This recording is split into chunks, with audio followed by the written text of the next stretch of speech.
श्रोता लोग, अहाँ सबके बीच में हम चंदा रानी आ रहल छी एगो माँ भगवती के बढ़िया झूमर लेके। और हमरा ये झूमर का सुनू और समझू और जिंदगी में लाभ उठाबू।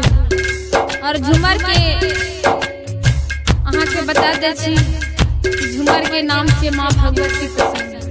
और एकरा अहाँ सब जरूर सुनबे और जरूर ध्यान में रखबे। और हमार झूमर के मिक्स बाय छी निरंजन निराला।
जी भाई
बाबा के दुआरिया मैया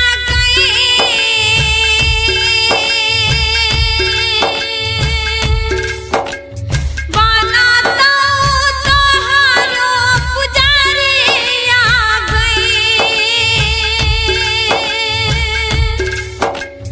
माता हे तोहरा पुजारिया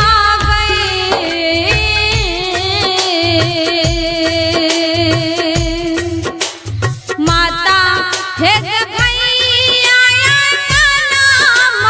बना तो तोहरो शिवा कागजा कदामा मैया गई शरण में लौटा बउगे हाँ तोर बारी ना पाला बाबा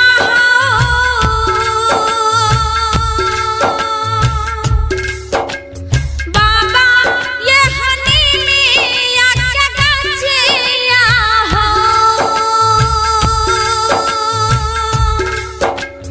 बाबा ये हनीमिया के गछिया हो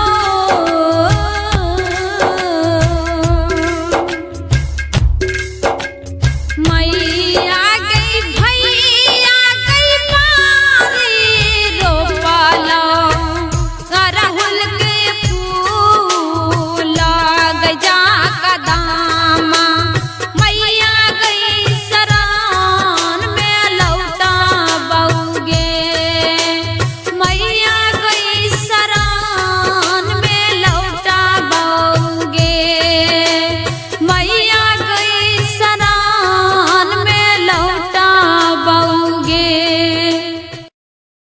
Presented by Prince Raja Official.